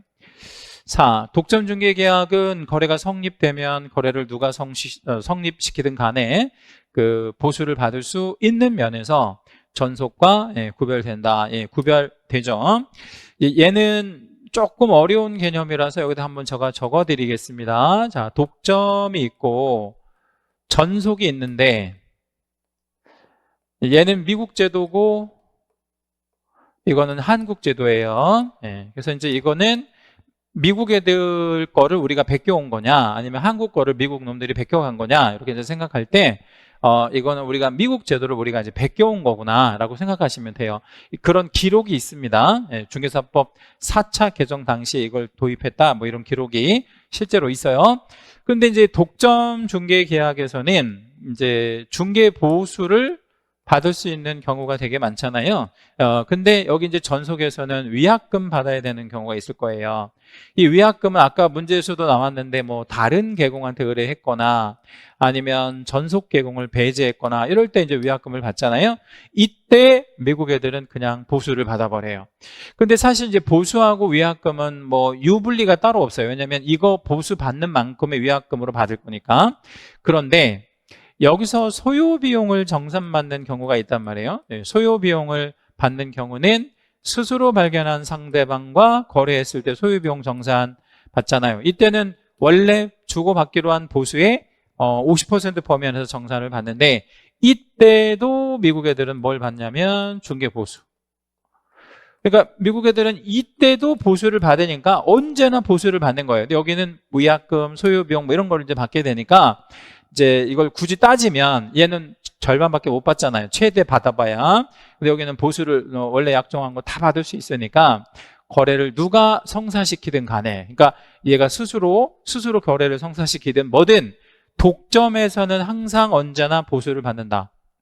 자, 5번에 투기 조장과 거래가 상승을 가져올 수 있는 이런 걸 이제 이름하여 순가라고 얘기하죠. 우리가 참고하시면 되겠고요. 자, 22 거래정보 사업자 지정과 관련한 다음의 설명 중 옳은 것은 이라고 물었는데 거래정보 사업자는 법인만 개인도 가능합니다. 그래서 개인인 거래정보 사업자의 사망, 법인인 거래정보 사업자의 해산 뭐 이런 말들이 나오죠. 자, 2번은 지정받고자 하는 자는 운영 규정을 정하여 승인을 받아야 된다라고 했는데 그 지정을 받고자 하는 이게 틀린 거가 뭐냐면 순서가 지정을 먼저 받고 지정 처분 먼저 받고 그리고 운영 규정을 나중에 승인 받아요. 그러니까 이 2번 문장의 순서로 본다면 이 운영 규정이 앞으로 오잖아요. 근데 그런 개념이 아니라 선 지정, 후 승인, 이렇게 이해하시면 됩니다. 3번 거래정보 사업자 지정 신청서에는 확보한 자격증 원본 이랬는데 원본이 들어가지는 않고요. 그 사본이 들어가는데 사본이 한 장이 있으면 되겠죠. 왜냐하면 공인 중에서 한 명을 확보할 거니까. 그리고 거래정보 사업자가 되기 위해서는 국토부령이 정하는 요건, 이 국토부령이 정하는 요건이라고 하는 게 뭐 그런 거 있잖아요. 뭐 이 공인 중에서 한 명 확보하고 뭐 이런 거 있지. 그거를 우리가 이제 가정공용이라고 하는데 암기 코드로 적으면 가입 이용 신청 전국에서 500명, 2개 이상의 시도에 걸쳐 받아야 되고요. 한 시도에서 30명한테 받는 거 이런 거. 정은 이제 정보 처리에서 한 명 확보, 공은 공인중개사 한 명 확보, 용은 컴퓨터의 용량과 성능을 갖추는 거 이런 요건을 갖추어야 소위 거래정보 사업자가 될 수 있고 5번에 개공이 주어가 개공이에요. 개공인데 의뢰받은 내용과 다른 거를 거래정보망에 공개했다. 그럼 거짓 정보를 공개한 거지. 이렇게 개공이 거짓 정보를 공개했다 이러면 형벌까지는 아니고 업무 정지로 가면 되고요. 이게 좀 조심해야 될 게 누가 거짓 정보를 공개했냐 그러면 거래정보 사업자를 주어로 주면 거래정보 사업자가 우리 허위 정보를 공개했다. 이럴 때는 1년 1천의 형벌이 맞아요. 근데 여기는 주어가 개공이 주어니까 얘가 만약에 허위 정보나 뭐 거짓 정보 공개하면 이건 업무 정지만 있는 거예요. 그러니까 22번은 4번이 정답이 되겠다. 자, 23번 확인 설명과 관련한 설명으로 틀린 것 이랬는데 확인 설명을 위해서는 대상 물건의 조사가 선행되어야 한다. 그러니까 조사가 선행되어야 한다는 거는 조사 확인을 먼저 해야 된다. 그리고 그 확인한 내용을 설명하는 거구나. 이렇게 순서가 정해져 있어요. 그런데 이때 상태에 관한 자료를 그러니까 우리 뭐 좀 디테일한 것들이 있잖아요. 상태. 이거를 이전 의뢰인에게 반드시 요구해야 된다라고 했는데 이 상태는 일단 이전 의뢰인에게 하여야 하는 개념이 아니라 우리 요구할 수 있다의 개념. 뭐 요구할 수 없는 경우도 있을 수 있잖아요. 요구할 수 있다가 맞는 거지 하여야 하는 의무 규정이 아니에요. 그러니까 우리가 일종의 권한으로 우리가 생각해야 될 게 두 개가 있는데 요것도 하나의 권한이에요. 그 상태에 관한 자료 요구권, 그러니까 요구를 할 수 있는 권한, 그리고 또 신분증 제시 요구권 이렇게 두 개가 일종의 의무가 아니고 권한이다 이렇게 보시면 되겠고 나머지는 다 맞는 이야기들입니다. 특히 이제 4번 같은 경우에 보면 확인 설명서 교부할 때는 언제 교부가 되는 거냐면 중개가 완성 된 때니까 완성시니까 이때는 보증 서류도 꼭 같이 이렇게 줘야 됩니다. 그래서 확인 설명서는 중개가 완성되고 나서 하는 거니까 이거까지 꼭 같이 줘야 되는 게 맞고 자 24 확인 설명 및 확인 설명서 작성과 관련한 소공에 대한 설명으로 옳은 것은 이라고 물었어요. 자 소속 공인중개사가 성실 정확하게 확인 설명을 제대로 안 했다. 뭐 그랬죠. 정확하게 안 했다. 그러면 등록한 청이 할 게 아니고 교부한 시도가 자격 정지를 할 수 있다. 그 다음에 소공이 확인 설명하고 확인 설명서까지 작성한 여기까지 단락 끊고요. 우리 소공은 이거를 할 수 있어요. 작성의 의무는 없지만 작성을 할 수가 있는데 이런 물건에 대해서 과실로 누구 과실이냐면 소공 과실로 손해가 생겼다면 소공만 아니고 개공도 함께 책임을 져야 되겠죠. 우리 소공은 고용인이니까. 3. 소공이 확인 설명하고 확인 설명서에는 개공이 작성을 했다면 그럴 수 있죠. 왜냐하면 우리 소공한테는 위에서 말씀드린 대로 작성의 의무는 없기 때문에 안 썼다 그러면 당연히 개공을 써야지. 이럴 때는 확인 설명서에는 개공만 안 되고 소공이 우리 업무 한 거니까 같이 해야 돼. 누구랑 누가 같이 해야 되냐면 소공과 우리 개공이 함께 해야 됩니다. 자, 그 다음에 4번인 소속 공인중개사가 업무를 수행하는 경우에 확인 설명서를 작성하고 이 작성하고 서명 민날인 해야 된다. 그러니까 서명 민날인은 좋은데 작성의 의무는 없는 거죠. 그래서 소공한테 절대로 없는 의무는 작성의 의무다. 다 틀렸어요 지금. 5번 소공이 업무를 수행하면 서명 민날이 나는 그 의무는 있죠. 왜냐하면 책임져야 되니까. 이때 확인 설명서에는 개공이 반드시 서명 민날인 해야 하므로 그래야 돼요. 우리 개공은 반드시 함께 해야 돼. 이거 의무니까 함께 해야 되고, 빠지면 업무 정지. 소공이 따라서 단독으로, 그러니까 소공 혼자서 서명 민날이 나는 경우는 있어서도 안 되고 없습니다. 네. 그러니까 소공 혼자서 서명 민날이를 하고 그러는 것이 따지고 보면 양도대여의 성격이 되는 거거든요. 네, 그러니까 이거는 꼭 개공이랑 함께 해야 된다. 그래서 정답은 5번이 되겠네요. 둘이 언제나 함께 해야 된다. 자, 25번 업무 보증 설정과 관련한 설명인데 옳은 것은? 이라고 물었네요. 우리 지역농업협동조합은 특수법인이라서 등록을 요하지 않는데 보증을 설정하고 업무를 개시하면 되고 별도의 신고를 해야 됩니다. 이 별도의 신고를 하는 거가 유일한 업무 개시 요건이구나 라고 생각하시면 되겠고요. 보험, 공제, 공탁, 업무 보증으로 손해배상을 하면 15일 이내, 여기까지는 좋은데 꼭 다시 보험에 가입해라 이런 의미는 아니에요. 그러니까 뭐 공제로 돌리거나 이럴 수 있다. 3. 법인인 개공의 사원 또는 임원이 중개행위를 함에 있어서 손해를 입혔다면 법인인 개공은 해당 사원 또는 임원과 연대하여 같이 해야죠. 같이 책임을 져야 되고. 4번 개공과 소공은 업무를 개시하기 전에 소공은 여기 들어갈 필요가 없고 소공은 묻어가는 거죠. 개공한테. 개공이 보험, 공제, 공탁을 하면 되니까 우리 소공은 그냥 종업원 정도의 신분이니까. 5번 개공은 업무 보증으로 설정한 공탁금이 폐업 또는 사망했다고 치고 몇 년 안에는 회수할 수 없다. 3년 안에는 회수할 수 없다. 뭐 그런데 취소를 먹었을 때는 그러하지 아니하다라고 하는데 그러하다라고 해야죠. 그러니까 폐업이든 사망이든 취소든 내가 일을 더 이상 안 하게 됐던 못하게 됐든 몇 년은 갖고 있어야 돼. 3년은 가지고 있어야 되겠죠. 왜냐하면 이거를 바로바로 찾아버리면 손해배상을 받을 사람들이 위험해지는 그런 부분이 생길 수 있기 때문에 그런 거고. 자, 26번 물건의 권리관계 확인 비용.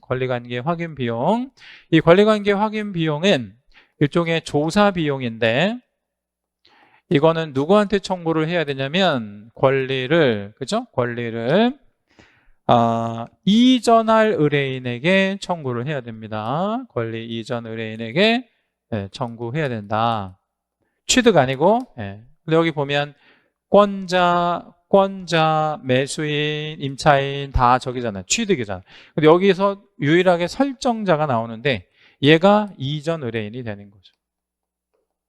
나머지는 전부 취득 의뢰인이 되는 거고요. 그래서 26번은 1번이 되는 겁니다. 그러니까 요 26번 같은 경우는 굳이 이거를 몰라도 눈치만 있으면 맞출 수 있는 문제였었죠. 왜냐하면 다 나머지는 취득인데 얘만 이전 쪽이니까 이거 하나밖에 없잖아요. 자, 27번은 중개보수 산출을 위한 거래금액의 계산과 관련한 기준인데 틀린 것은? 이라고 물었습니다. 그러니까 우리 중개보수를 계산할 때 이제 일종의 계산식이라고 하는 게 있어요. 그래서 이제 예컨대 월세 있으면 곱하기 100을 하는 경우, 근데 이게 환산이 5천만 원이 안 되면 곱하기 70 하는 경우 뭐 이런 거 있죠. 1번은 다 좋고 3번에 보면 이렇게 100을 하거나 70을 하는 그 방식이 저 물건인 주택 외 물건에 하나인다. 천만에 만만에. 주택도 마찬가지예요. 주택이든 주택 외든 동일하게 곱하기 100, 곱하기 70 이렇게 월 단위 차임 있으면 이렇게 하는 거가 맞는 그런 표현이 되는 거고요. 이 기준이 환산 5천이냐 5천이 안 되느냐 요 기준이다. 그 다음에 4번인 동일한 물건에 대하여 동일 당사자 간에 매매를 포함한 둘 이상의 거래가 그렇죠? 동일 기회에 이렇게 이제 1, 2, 3, 4 네 가지가 다 이루어지면 매매 계약에 관한 거래 금액만을 적용한다. 그러니까 only 매매건만 받아라 뭐 이런 얘기 되는 거죠. 그러니까 다른 거는 받지 말고 오로지 매매건만 받아야 된다. 5번 중개대상물인 건축물 중 주택 면적이 2분의 1 이상이면 주택의 면적이 2분의 1 이상이다. 이 경우에는 주택의 규정을 적용하고 주택 면적이 2분의 1 미만이면 주택 외. 그래서 이게 주택 면적은 2분의 1 이상으로 가고 이 주택 외 면적은 그러니까 주택으로 볼 거는 2분의 1 이상이고 주택 외로 갈 때에는 2분의 1 미만이다. 이렇게 해서 이상과 미만으로 이렇게 기억해 주시면 되겠고요.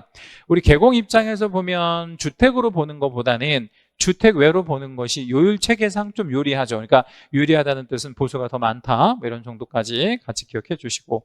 자, 28번은 1년 1천에 해당하는 거, 1년 1천에 해당하는 거 이랬는데 부정하게 등록했다 3년 3천. 네, 이중자 들어가면 1년 1천이 정답은 2번이고 직접 거래 3년 3천. 그리고 여기 증서 나오면 3년 3천. 그리고 5번은 이제 투기 조장. 네, 투기 조장 나오면 역시 3년 3천에 들어가는 거죠. 네, 그래서 이거는 2번이 답이 되겠습니다. 자, 29번. 부동산 거래 신고 시 신고사항에 해당하지 않는 거 이렇게 이제 물었는데 정답은 4번이죠. 확인설명서 교부일자는 그 관청에서 그러니까 특히 이제 신고관청에서 아무런 관심 없는 뭐 이런 게 이제 4번에 해당이 되고요. 얘는 이제 거래계약서 필요적 기재사항이지 신고사항은 아닌 겁니다. 그래서 나머지 4번을 제외하고는 나머지는 다 신고사항에 들어갑니다. 이 정도 나오면 이런 정도는 틀리시면 안 된다. 이런 거는 그냥 거저먹기로 주는 거죠. 자, 30번 그 부동산 거래 신고 제도와 관련한 설명인데 옳은 거를 찾아라 이렇게 물었습니다. 자, 옳은 거.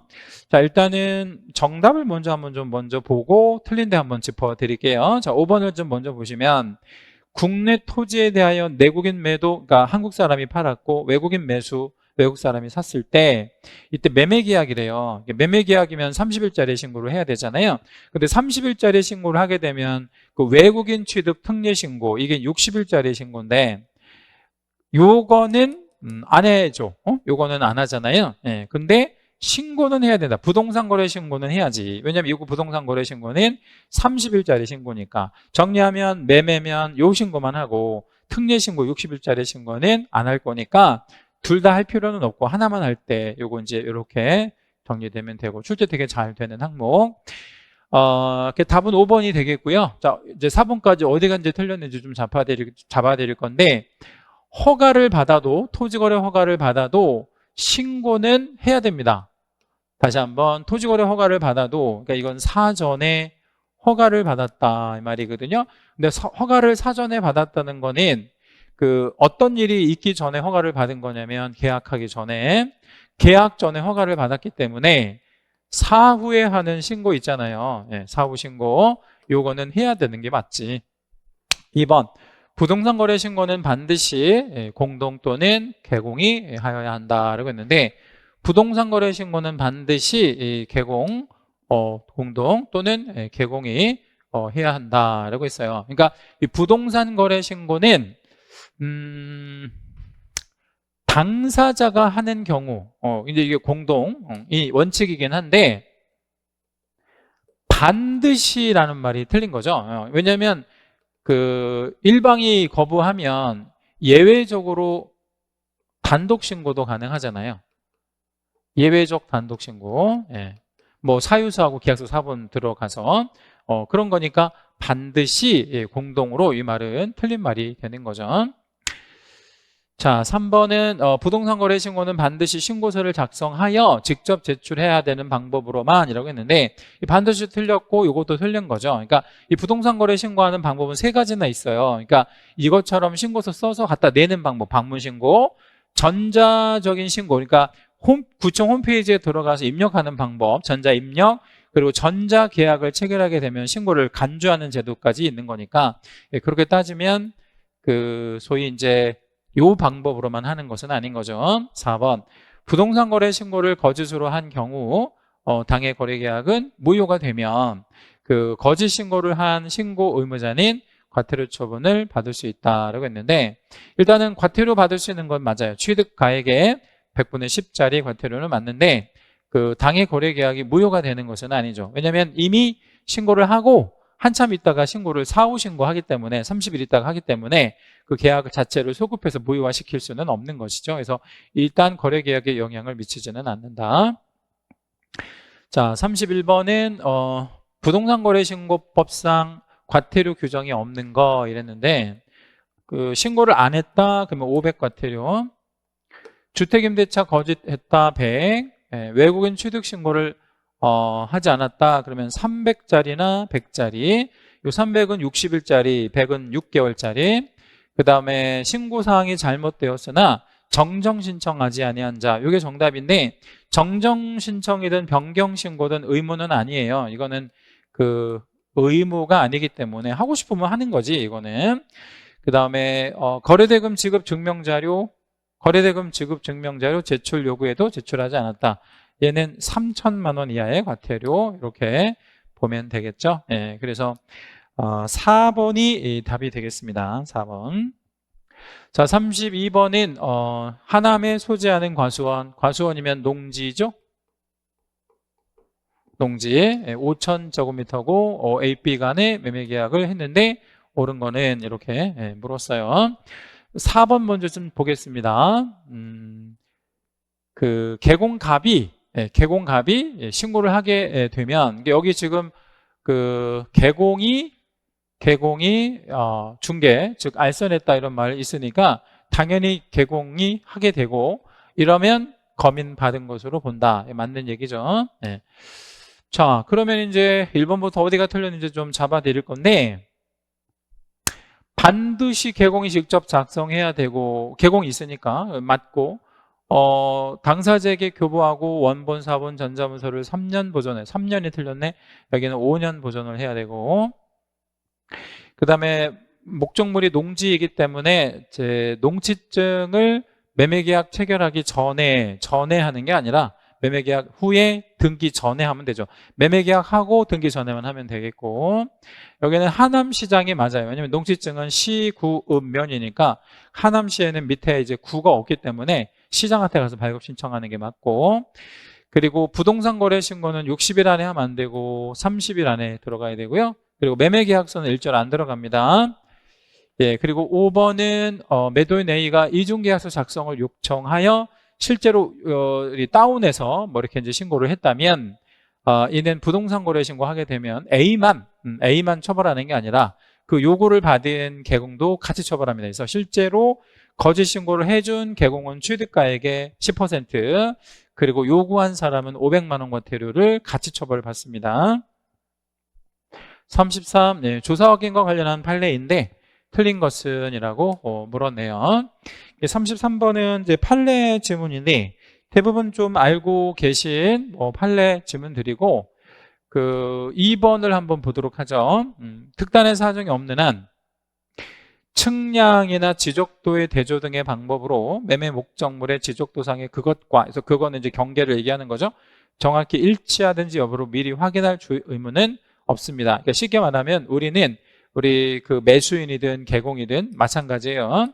개공한테든 매수인한테든 측량의 의무는 없다라고 해야 돼요. 네, 왜냐하면 이거를 매수인이든 개공이든 측량의 의무를 부담을 시키게 되면 우리가 뭐 측량을 해줄 수 있는 할 수 있는 권한도 없는 데다가 뭐 기계가 있어요, 장비가 있어요, 아무것도 없는데 이걸 어떻게 측량을 하겠어요? 그래서 이거는 측량의 의무 정도는 없다. 네. 그러니까 우리 그 이미 만들어진 지적도 뭐 이 정도의 뭐 대조 이 정도만 있으면 되는 것이지 측량까지 해야 되는 것은 아니다.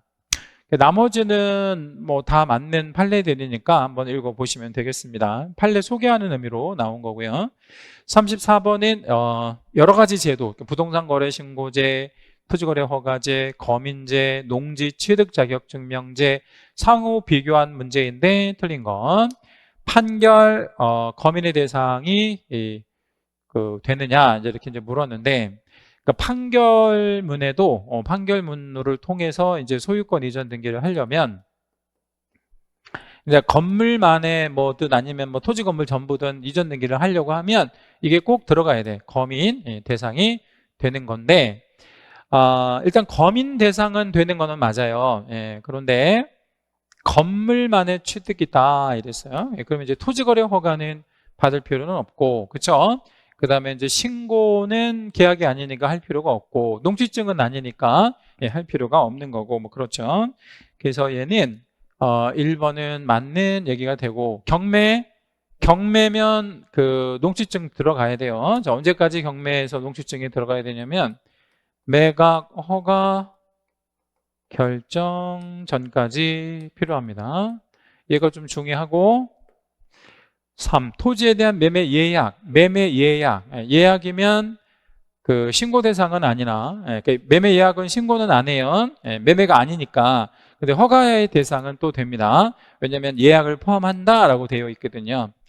4번 부동산 거래 신고를 한 경우 거민은 의제되나 허가를 받은 경우에는 사전 허가이므로 거민은 별도로 신청하여야 한다라고 했는데, 그러니까 우리 부동산 거래 신고를 했죠. 그럼 거민은 의제되는 게 맞아요. 근데 허가를 받았다 그러면 별도로 신청하는 것이 아니고, 그 우리가 이제 배우는 과목에서 거민이 의제되는 경우가 이제 토지거래 허가 받았을 때도 의제되고요. 네, 또 하나는 이제 부동산 거래 신고했을 때도 거민이 의제돼요. 요거랑 요거 다 거민이 의제가 되는 거니까 별도로 신청할 필요는 없는 거지. 5번 허가구역 내 허가 대상 농지라면, 그러니까 허가구역 안에 있는 농지래요. 근데 농지증은 필요 없으나, 왜냐면 허가 받을 거니까 부동산 거래 신고는 별도로 해야 된다. 그러니까 허가 받아도 신고는 해야 되니까 당연히 그 필요한 거죠. 35번은 전자계약과 관련한 설명인데 틀린 것은이라고 물었고요.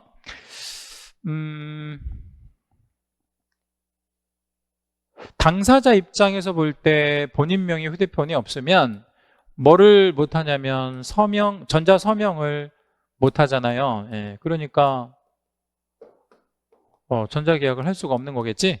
이런 거고, 우리 개공 입장에서는 공동인증서하고 똑같은 개념이고, 2번 당사자 입장에서 볼 때 전자계약 웹을 통해서 어플 깔아주면 우리 이거 할 수 있고, 그 대신 이제 개공이 깔아주면 하면 되는 거고, 3. 전자계약 시스템에 회원가입 공동인증서 등록이 없으면 체결할 수 없다. 맞는 얘기인데, 회원가입 반드시 해야 되고요. 그리고 공동인증서가 꼭 필요합니다. 여기서 이제 공동인증서가 없으면 이제 전자계약 체결할 수가 없는 거예요. 이게 있어야 이제 개공인지 아닌지를 확인하고 넘어가기 때문에. 4. 소공의 경우도 회원가입 공동인증서 등록을 해줘야 되고요. 그렇지 않으면 할 수 없다. 근데 요걸 이제 묶어가지고 예컨대, 자, 개공이 있고 소공이 있는데, 개공은 회원이에요. 그러니까 전자계약 홈페이지 회원이에요. 공동인증서 등록을 해놨어요. 얘는 안 해놨어. 그러면 전자계약을 할 수 있냐? 할 수 있어요. 왜 할 수 있냐면 개공이 하면 되니까. 근데 반대로 얘가 이걸 안 했잖아요. 그럼 얘는 이걸 할 수가 없어. 그러니까 개공이 이걸 해야 이걸 할 수 있단 말이에요. 그러니까 여기는 못 해. 그러니까 개공을 기준으로 판단하는 거예요. 그럼 둘 다 있으면 그럼 당연히 할 수 있는 거지. 그래서 여기는 개공이 이걸 안 하면 소공은 하고 싶어도 못 해요. 그래서 여기는 전자계약을 할 수가 없고, 반드시 개공이 전자계약 홈페이지에 회원가입과 공동인증서 등록이 되어 있어야 한다. 자, 5번은 전자계약 홈페이지에서 홈페이지상 확정된 이후, 그러니까 이 계약은 이제 확정됐다라고 딱 이렇게 쳐놓으면 해제나 수정할 수 없냐라고 했는데, 해제도 가능하고 수정도 가능합니다. 그래서 이거는 얼마든지 가능합니다. 그 대신 이제 어떤 방식으로 하냐면, 확정이 됐다라는 건 이게 그대로 확정됐다는 거잖아요. 그래서 이건 어떻게 할 거냐면, 일단 해제 처리를 하고, 해제 처리. 그럼 해제 처리는 버튼만 클릭하면 됩니다. 그러면 얼마든지 해제가 되고, 그 다음에 수정을 하고 싶으면 어떻게 하냐? 확정 이후에. 그럼 해제 처리를 먼저 한 다음에 불러오기 기능을 활용해서 해제된 걸 불러오기 있어요. 그래서 불러오기 한 다음에 수정하고 제작성하는 계약서를 뭐 이렇게 하면 뭐 몇 초면 충분히 10초면 충분히 이걸 할 수 있죠. 그래서 불러오기 기능이 있다라는 거 좀 기억해 주시면 좋을 것 같아요. 그럼 되게 편리하게 해제나 수정할 수 있습니다. 참고로 여기서 해제 처리를 하게 되면 해제 신고는 따로 안 해도 돼요. 해제 신고는 간주한다. 이게 상당한 어떤 장점이라고 볼 수 있죠. 뭐 우리 부동산 거래 신고 안 해도 되지만 또 해제 신고도 안 해도 되는 엄청난 장점. 자, 36번은 토지 매매 중개함에 있어서 확인한 사항인데 옳은 거를 찾아라 이랬습니다. 경계는 그 우리 한 단어로 선이라 그러거든요. 경계는 도면을 가지고 확인할 거기 때문에 현장 확인의 의미가 없고, 도로 상황이나 지세, 이건 현장이 일단 맞고, 2번이 다 지목, 지번, 면적, 물적 사항은 가장 정확하게 확인하기 위해서 지적도 이랬는데, 지적도는 이런 거를 볼 수 있는 것도 있지만 못 보는 것도 있잖아요. 특히 이제 지목은 부호로 한 글자가 들어가고, 면적은 전문가들이 알지 우리는 모르잖아요. 전문가들은 도면 가지고 면적을 산출할 수는 있긴 하지만, 그래서 이런 것들은 지적도를 가지고 확인한다기보다는 뭘로 확인을 해야 하는 게 좋으냐면 토지 대장을 보고 확인하면 좋죠. 토지 용도는 토지 등기사항 증명서를 발급받는 것보다는 우리 그 토지 대장 을 발급받거나 아니면 토지 이용계획 확인서 이런 거. 그 다음에 5번에 공부상 나타나 있지 않은 것은 없는 것으로 판단하고, 그러니까 공부상 나타나 있지 않으면 없는 것으로 판단하고, 이게 큰일 나는 거죠. 이러면 없지 않고, 그러니까 공시와 미공시가 있잖아요. 그러니까 공시된 것만 확인하면 안 되고 미공시도 확인해야 됩니다. 이러면 막바로 중개사고로 번지겠죠. 자, 37번은 상임법에 관한 문제인데 틀린 것은 이라고 물었습니다. 상임법에 관한 문제인데 틀린 거. 자, 요거 2번 문제, 2번 문항을 좀 볼게요. 기존 임대차 계약의 보증금을 인상하는 재계약. 자, 2억에서 4억으로 이렇게 이제 증액이 될 거예요. 올해 이제 7월 달에, 그러니까 올해가 2024년인데 4년 전에 정확하게 이제 2021년이죠. 그때 이제 뭐가 만들어졌냐면 상가임대차보호법에 계약갱신 요구권, 뭐 주택임대차보호법에 뭐 계약갱신 요구권, 뭐 이런 것들이 이제 만들어졌는데, 그거 자체로 인해서 이제 만기가 도래하는 뭐 이런, 특히 이제 주택 같은 거 이제 올해 이제 만기가 도래하고 그러면 이제 증액되는 경우가 되게 많을 거예요. 물론 상가도 이렇게 증액되는 경우가 있을 거고, 이렇게 증액이 되면 어떻게 할 거냐? 증액이 되면 임차인이 기존 임대차 계약서의 보증금을 정정하고, 자, 이게 뭔 얘기냐면, 이게 이제 주택이든 상가든 똑같아요. 계약서가 있는데, 내용은 동일합니다. 보증금이 2억이라고 딱 돼 있는 거야. 근데 이거를, 정정하래. 누가? 그 임차인이 정정하래요. 그러니까 이걸 이렇게 정정해서, 여기다 이제 4억이라고 딱 쓰고, 그리고, 임대인이 이에 날인하는 경우, 그러니까 이제 임차인도 날인을 할 테고, 여기다 도장 찍고, 여기다도 도장 찍고, 여기다도 도장 이렇게 2개 찍고, 이렇게 해놓고, 확정일자를 다시 받지 않아도 우선 변제권이 인정된다. 이렇게 돼 있는데, 이렇게 하면, 여기 이제 이미 이제 기존에 확정일자가 있어요. 기존 확정일자가 있다. 그러면, 자칫하면, 최악의 경우에요. 이게 경매 실무적으로 보면, 2억마저도 못 받을 수 있어요. 그러니까 이게 4억은 당연히 못 받고, 이거 언제 수정했는지 어떻게 알아요? 그러니까 2마저도 못 받을 수 있는 매우 심각한 사고가 발생이 되는 거예요. 그래서 절대로 이렇게 하면 안 되고, 제가 이제 방법을 좀 알려드리면, 똑같은 계약서가 있어요. 근데 이거를 어떻게 할 거냐면, 기존에 2억짜리가 있으면 요거 확정일자가 이제 2억짜리 있는 거 있잖아요. 그럼 이거 이대로 둬야 돼. 이대로. 뭐 찍거나 이러면 안 돼. 절대로. 그러니까 임대인이 야 이거 찢어버리자 이러면 안 되고, 무조건 이건 그대로 갖고 있고. 왜? 이거는 확정된 날짜에 증명하는 문서니까 여기 흔적 같은 거 남겨도 안 되고 그냥 그대로 갖고 있어야 돼요. 그리고 이제 그 보증금을 인상 재계약을 할 때는 어떻게 하느냐? 한 장을 더 만들어요. 자, 한 장을 더 만들어서 계약서 이렇게 이제 구구절절히 쓰는 거지. 이거는 2억짜리 계약서를 인상하는 재계약서임 딱 쓰고, 여기에 이제 보증금이 4억으로 나와 있어야 되겠지? 이건 그대로 있어야 됩니다. 그리고 여기다가 확정일자를 다시 받아야 됩니다. 이 확정일자. 그래서 이제 요 2장을 다 내야 돼. 이제 경매가 넘어오면 이거랑 다 내면 이제 법원에서 판단해서, 이 사람이 2억짜리를 4억으로 이렇게 올린 거구나. 그리고 이때도 확정일자 받고 이때도 확정일자 받았으니까 배당을 해줄 때 요거 먼저 해주고, 이게 먼저 선순위니까 돈이 남으면 얘도 배당을 해주고 돈이 모자라면 얘는 배당을 안 하겠죠. 그죠? 그래서 이거는 2번 받는 게 맞아요. 그래서 받지 않아도 이러면 틀리는 말이고 정정하면 큰일 납니다. 네, 이렇게 하면 안 돼요. 나머지는 다 맞는 표현들이라서 한번 읽어보시면 되겠습니다. 자, 38번은 이제 이번에는 주택임대차 보호법, 주임법의 내용인데 옳은 것은 이라고 물었어요. 임차권 등기명령 집행에 의한 임차권 등기가 경유된 주택의 경우에는 그러니까 그 임차권 등기가 됐다라는 거잖아요. 예, 그러면 소액 임차인이라 하더라도 동일 부분에 대해서는 그러니까 동일 부분이라는 건 누군가 여기 임차권 등기를 해놨고 그렇다면 살고 있는 거로 간주해야 되잖아요. 이런 경우라면 최우선 변제를 받을 수 없다라고 하는 게 맞는 부분입니다. 왜? 누군가 살고 있는 거라고 봐야지. 임차권 등기 명령을 해놨으니까. 그리고 당사자가 임대차 기간을 1년으로 하는 계약을 체결해서 주임법에 의거 2년 미만의 계약은 성립할 수 없다고 설명하였다라고 했는데 성립할 수 없지는 않고요.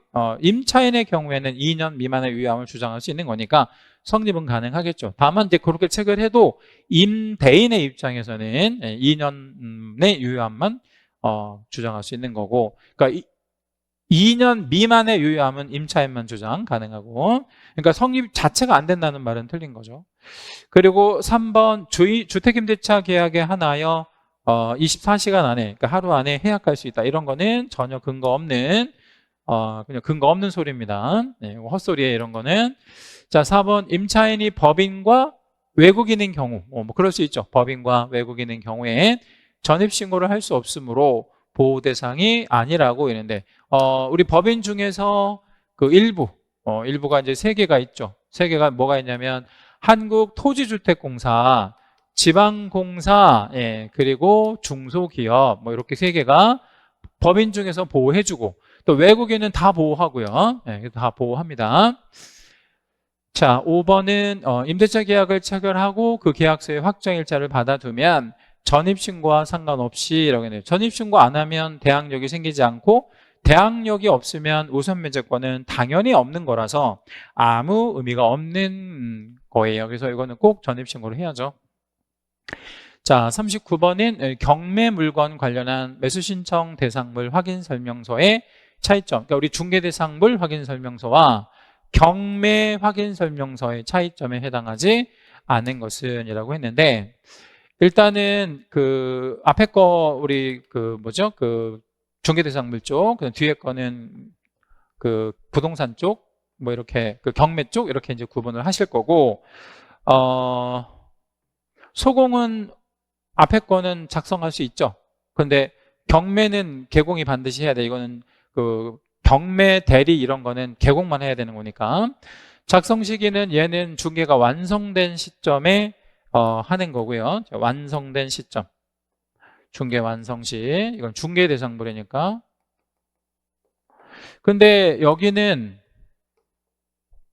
그 대리잖아요. 그러니까 이건 중개 완성하고 상관이 없는 거잖아요. 그래서 위임 계약을 체결한 때. 그러니까 입찰하기로 마음 먹었을 때가 되는 거고. 그 다음에 3번에 서명 및 날인이나 또는 그 서명 또는 날인 이런 거 대상자.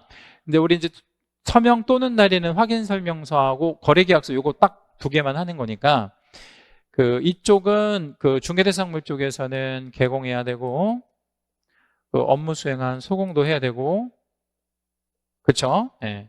그리고 이쪽은 그 말하자면 그 경매 쪽은 오로지 개공만 하잖아요. 개공만. 예. 뭐 이런 부분이 좀 달라요. 여기는 당사자들도 해야 되는데 여기는 개공만 한다.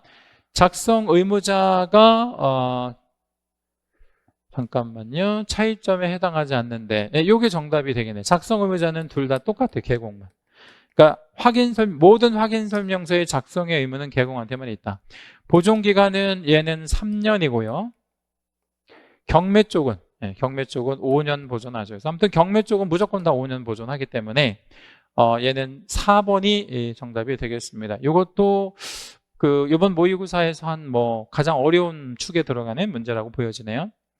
자, 마지막 40번 문제 유치권 관련한 내용인데 틀린 것은이라고 물었습니다. 그러니까 유치권은 이제 그 우리 중개사법에서도 곧잘 나오는 그런 부분이에요. 유치권도 담보물권이니까 경매 신청할 수 있어요. 우선 배제권은 없죠. 특이하죠? 이거 뭐 아주 시험에 잘 나오는 항목이에요. 2번 유치권에 의한 경매. 유치권이 경매 신청할 수 있다 그랬으니까 이 유치권에 의한 경매도 목적 부동산 위에 부담을 소멸시키는 것을 법정 매각 조건으로 하여 실시되고 우선 채권자뿐만 아니라 일반 채권자의 배당 요구도 허용된다. 그러니까 똑같이 진행한다는 얘기예요. 근데 유치권자는 우선 면제권이 없으니까 일반 채권자와 동일한 순위로 배당을 해줍니다. 그러니까 유치권은 일반 채권자하고 동순위, 우선 면제권자가 아니니까. 3. 다만 이에 유치권에 의한 경매 법원은 부동산 위의 이해관계를 살펴서 위와 같은 법정 매각 조건, 이렇게 하는 게 이제 법정 매각 조건인데 이렇게 하게 되면 유치권자가 배당을 아예 못 받을 수도 있잖아요. 왜냐하면 선순위들이 많으면. 그런 경우라면 조건을 변경하여서 목적 부동산 위에 부담을 소멸시키지 않고, 그러니까 이제 그 유치권을 이렇게 인수하도록 할 수 있는 이런 방법으로도 정할 수 있다. 요거는 이제 법원의 결정의 문제. 그러니까 돈을 주고 유치권을 소멸시키거나 유치권을 인수하도록 하는 뭐 이런 방법으로도 할 수 있는 거죠. 그러면 1번은 싹 없어지지만 2번은 유치권이 살아남는 거잖아요. 대신 이제 유치권을 제외한 나머지 권리들 관계는 정리가 되는 거니까 이것도 나름 의미가 있고. 4. 부동산의 경매 개시 결정의 기입 등기가 격려되어 압류 효력이 발생한 후에, 요거가 이제 우리 아주 중요한 포인트죠. 경매 개시 결정이 되어서 압류 효력이 발생한 후, 핵심어는 요거 후. 요렇게 이후에는 그 소위 말하면 그 유치권이 대항할 수 있는 유치권이 아니라 대항할 수 없는 유치권이 돼서 소위 말하면 이제 매수인은 경락에는 소멸 청구를 해버릴 수 있습니다. 5번 부동산의 가압류가 격려되었다. 이 가압류는 요 압류를 우리는 이제 본압류라고 얘기하거든요. 어려운 말이긴 한데 본압류라고 해. 이거는 가압류. 예. 근데 이거는 그 처분 금지적 효력이 이거보다는 훨씬 그 약하기 때문에 가압류 그 후에 만약에 점유를 취득했다 하더라도 뭐가 유치권자가 이때라 하더라도 대항할 수 있다가 맞아요. 정리하면 본압류 이후에 점유를 취득했다 유치권자가 그러면 대항할 수 없는 것이고, 가압류 이후에 그 점유를 취득했다 그럼 대항할 수 있다. 그 유치권이 인수된다. 이렇게 정리해 주시면 됩니다. 정답은 5번이 되겠네요. 자, 이제 사회무효사 해설을 다 마쳤고요. 요것만 좀 마무리 짓고 우리 다음 또 우리 모의고사 풀이 때 말씀드리겠지만, 요번 문제가 이제 좀 다소 어려웠는데 이게 결코 그 본시험 대비해서 어려운 정도의 수준은 아니고, 요즘에 우리 본시험 문제들이 되게 어렵게 나옵니다. 예, 그리고 올해 이제 35회 시험도 불보듯 뻔해요. 어렵게 나올 거예요. 자, 그거는 이제 지난 해에, 그러니까 이제 34회 때 2023년도에 1차만 합격하신 분이 무려 22,000명이 있는데 그 중에 3분의 2는 떨어져야 되겠죠. 예, 그렇지 않으면 동차생들이 합격할 어떤 자리가 없잖아요. 그렇다고 막 싹 다 합격시킬 수도 없는 거고, 그러다 보니까 2차 과목은 다 어려울 수밖에 없습니다. 지금 현상이. 예, 그래서 여러분 힘드시더라도 열심히 공부하시고 암기보다는 이해 위주로 이렇게 공부하실 거를 권해드리고요. 오늘 문제도 보면 암기해서 맞추는 문제 단 한 문제도 없잖아요. 그렇죠? 그러니까 요즘에 그 트렌드 자체가 뭔가 이해하고 있는지 알고 있는지를 물어보는 문제니까 여러분 현재 공부하는 스타일대로 이해 위주로 공부를 하시면 분명히 고득점 하실 수 있을 겁니다. 예, 자, 고생하셨고요. 다음 모의고사 풀이 때 뵙겠습니다. 수고하셨습니다.